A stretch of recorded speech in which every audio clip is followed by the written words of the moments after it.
soon, I think, to end. After 3 incredible days, after an incredible opening night, we're now coming to the end of the inaugural year of Collision in Toronto. Over the last few days, we've heard from some of the best and brightest, the rising stars at every stage of growth, the behemoths of tech. The first year of this event in Canada has been remarkable. And what started was a celebration of Canada. And we'd like to end off by bringing out some of Canada's best tech ambassadors. So please welcome to this stage, from the Globe and Mail, Josh O'Kane; from Clearbank, Michele Romanow; the founder of Bitmoji, Bob Blackstock; the founder of Hootsuite, Ryan Holmes; and the co-founder of Element AI, JF Gagné.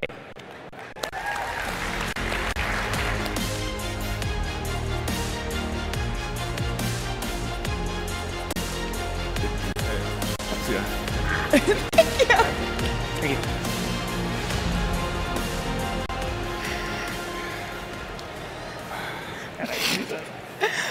Stuck in the middle.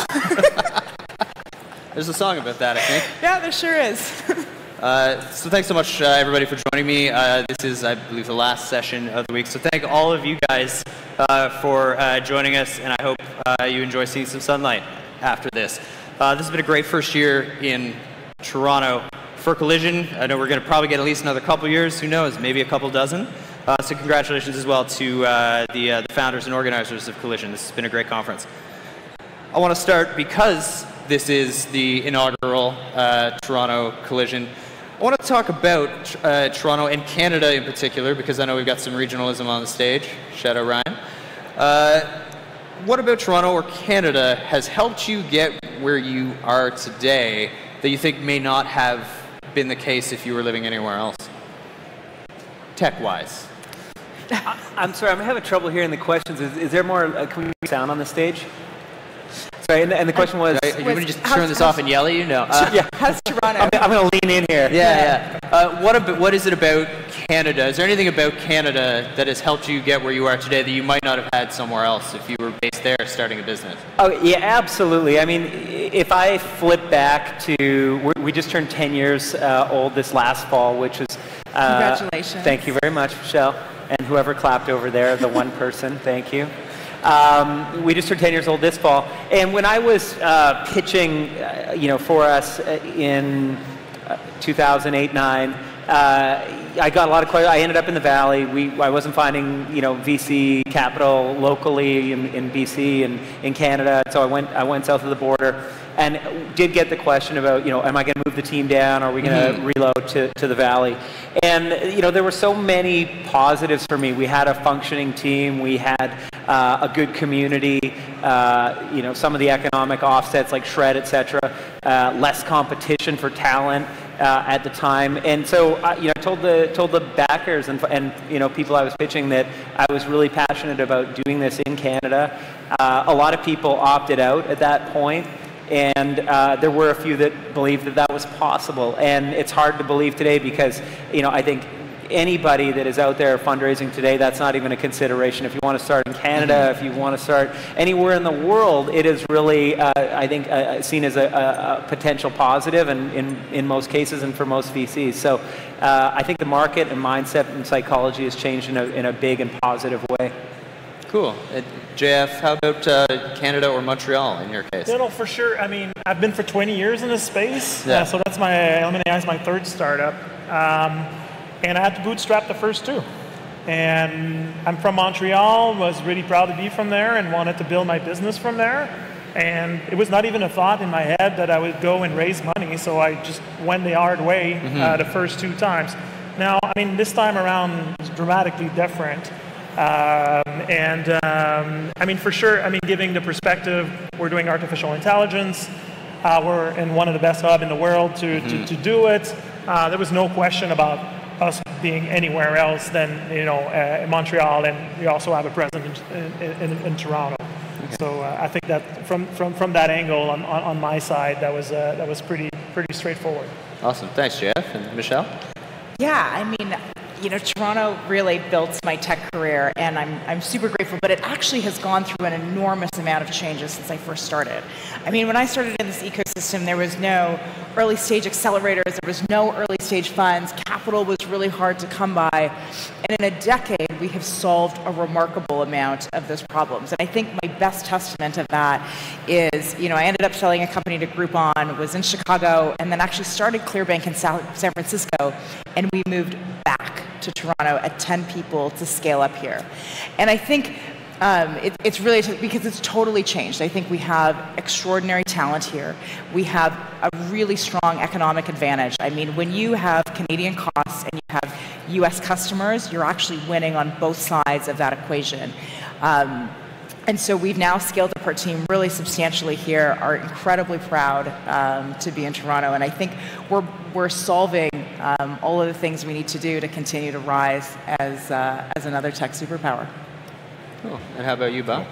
I guess, so I'm born and raised in Toronto, and I think just going even further back from the business in terms of contributing to the success and stuff, I love this city, and it was a really great place to grow up. And I think that contributed a lot to being able to be creative and just, running through the parks and crawling through the sewers and exploring rooftops and stuff.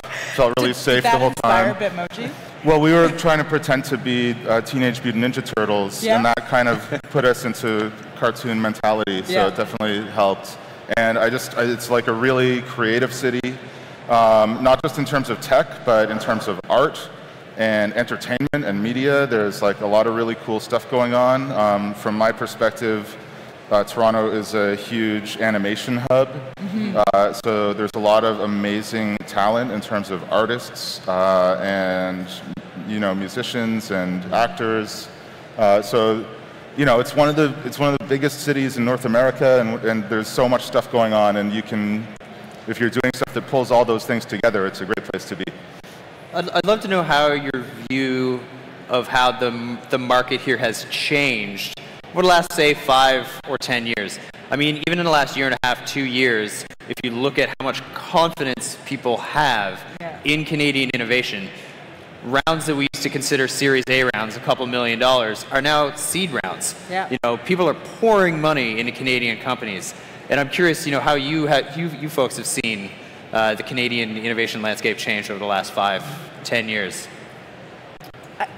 I mean, my take on this is I think we've seen companies that have scaled and dreamed a lot bigger than they ever used to. And I can just talk from my own personal experience. I mean, the first 2 companies we started with the Canadian domestic market, and then, 4 years in, started expanding to the US.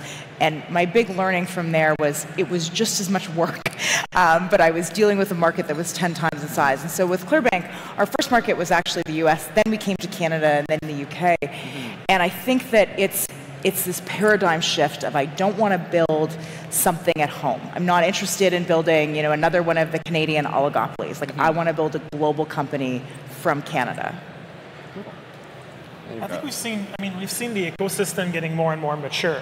So it's not just one thing. I think it's a collection of actors that got more skilled at what they do. So it's investors that understand better how to mitigate risk and how to understand the risk that startups are going to be taking and how to accelerate them. So from conversation that I remember having a few years ago, where it was only about traditional metrics and principles, and there was boxes that were extremely small.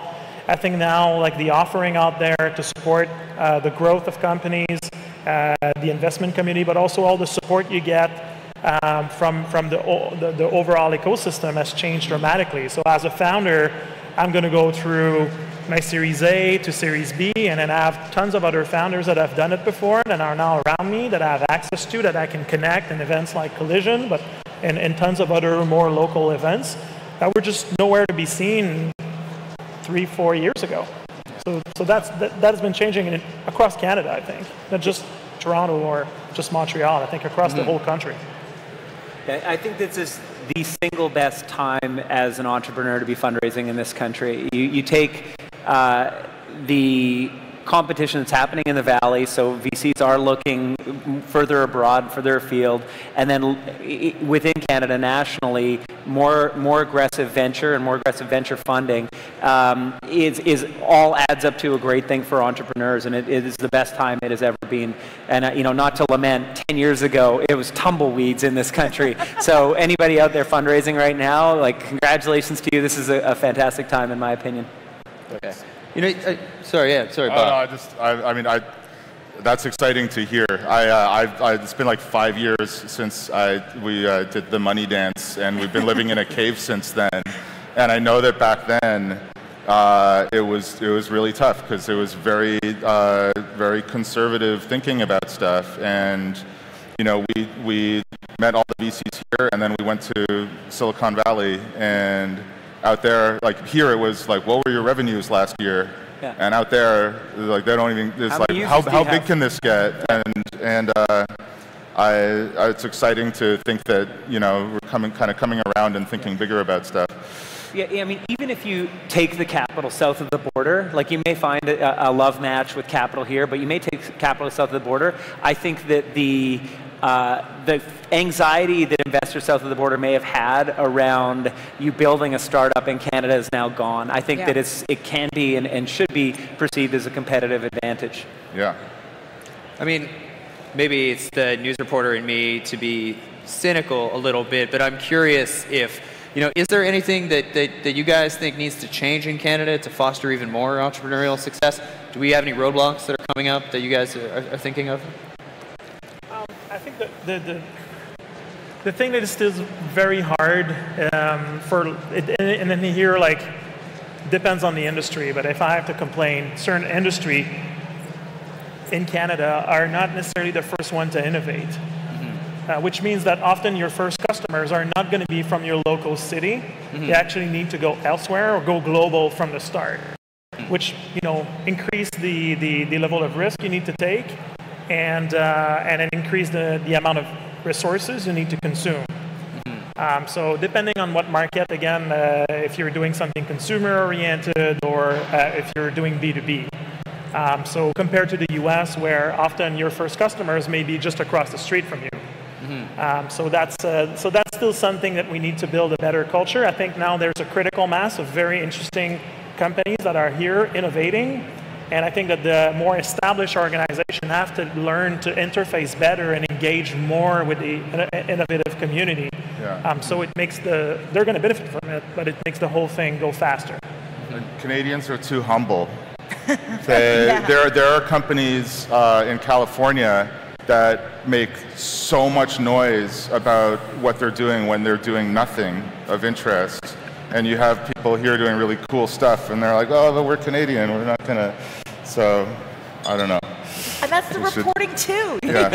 You guys have to big us up as well. Yes. It's a true story. There is a true part of confidence that goes into building a business where you have to put a vision out there and then get someone to buy into that. And so I think, you know, we could use a little bit more of that American confidence, and then that will breed, you know, more big Canadian success stories. Like, we need more Shopifys and more Hootsuites and more Bitmojis. Like, that is what it's going to take, because every single one of those companies is going to produce the throng of entrepreneurs around them that were there early that will start the next generation of companies. Yeah, you know, I like Michele's point on the support of media. I think media is really important to be supportive of our ecosystem. I think we are building an ecosystem. Silicon Valley's been around for 50 plus years. This isn't going to happen overnight. My big thing is talent. Like, we all need talent to grow our companies. We either homegrown, educate people, so that is going to be a combination of government and university, putting out people that are going to be able to work in our businesses, or we work on immigration to bring people in. And then specifically at our scale at Hootsuite, you know, looking at senior talent is a challenge. When you have 1,000+ person company, you need great executives, and so you either grow them up, you get them from the ecosystem, or you look at how you can import them. And I would say that you know, reducing the friction on executives joining right now, it's a really complicated thing, the whole tax structure between Canada and the US. And so I'd love to hire people that are domestic, but, you know, a lot of the skill for this scale of where we're at doesn't exist locally. And so we have to think about bringing people in, and the easier we can make that, I think the better it's going to be for all of us to get escape velocity on our businesses. We need to pay people more. Too.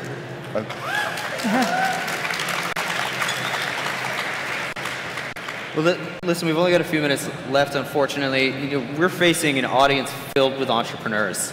These are people from across the world, and I always think about myself as a kid from New Brunswick, but there are people here from as far away as Lithuania, people from smaller markets anywhere, and as much as physically big as Canada is, it is a small market when you look at even the state of California, let alone the entirety of the U.S. And I'm curious what advice you guys have for the entrepreneurs in this audience, out there trying to break through, in a smaller market, and what you've learned from your experience from Canada to make things successful. Well, I'll jump on that. I mean, the internet makes everybody's customer, every person on the planet. Right? So, I think that it is a competitive advantage to be here. I think that, we sell our product globally. We sell it, the American market is a huge customer for us.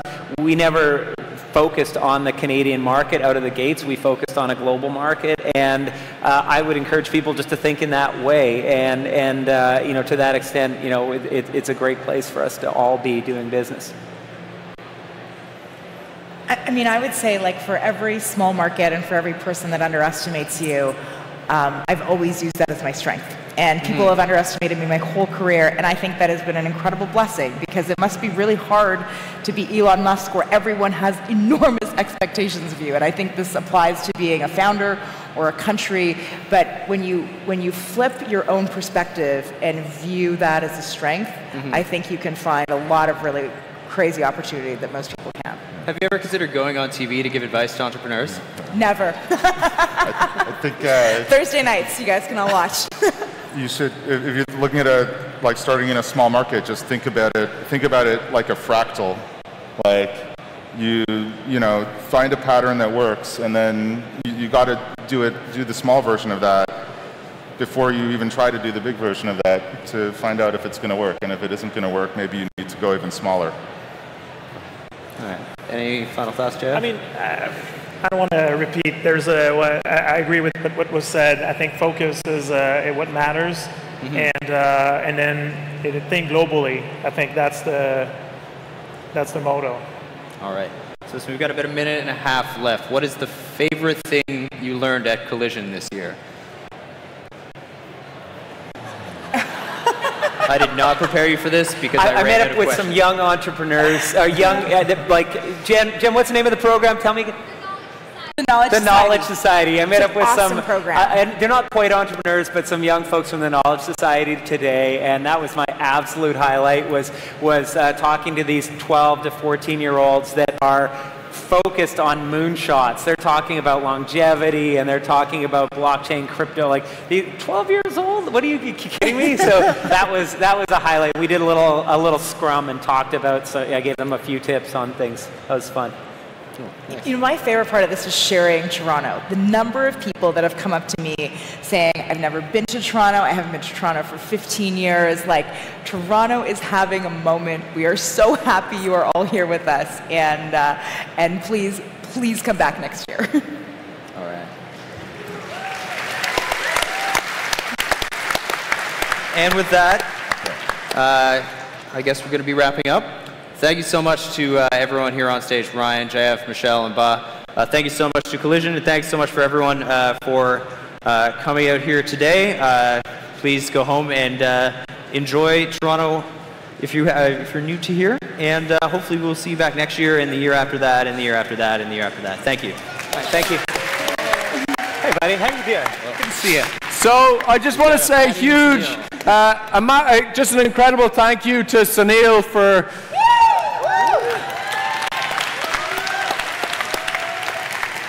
and I'm sorry, it hurts when I say this, pestering me for 5 years and all of our team. It's been incredible. It's 5. We opened the doors 4 days ago, and to still see, if you look down, just all of those people walking around.